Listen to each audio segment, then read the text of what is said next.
చివరికి ఇంకో మాట ఏంటంటే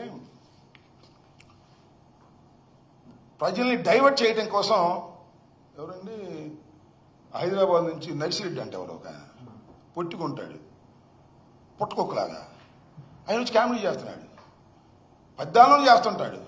ఏమంటాడండి ఆయన? తెలంగాణలో ముక్కోడు పోయాడు, ఇక్కడ తెక్కోడు పోయాడంట.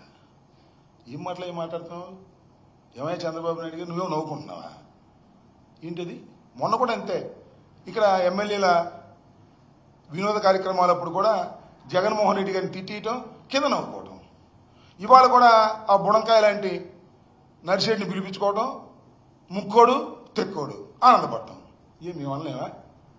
మీ అబ్బాయి ఒక పిల్లోడు, నువ్వేమో బొల్లోడివి అని మేము అన్నాం కదా, అది సంస్కారమా? ఇలా మాట్లాడటం మొదలెడితే మాకన్నా ఎక్కువ మాట్లాడగలరా? తప్పు నాయన.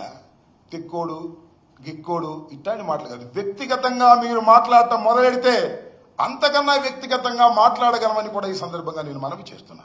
అంతేకాదు తల్లి చెల్లి అని మాట్లాడతాడు. ఎవరు? ఆ పిల్లోడు తల్లి చెల్లి అని మాట్లాడతాడు. అదే మాట్లాడేటువంటి కార్యక్రమం చేస్తే మేము మాట్లాడలేగా. చంద్రబాబు నాయుడు గారు, మీ తల్లి ఎక్కడ, మీ చెల్లి ఎక్కడ? ఎప్పుడైనా మీ తల్లి గురించి మాట్లాడారా? ఎప్పుడైనా మీ చెల్లి గురించి మాట్లాడారా? మొన్నే కదా గృహప్రవేశం చేశారు, మీ చెల్లిని ఏమైనా తీసుకెళ్లారా?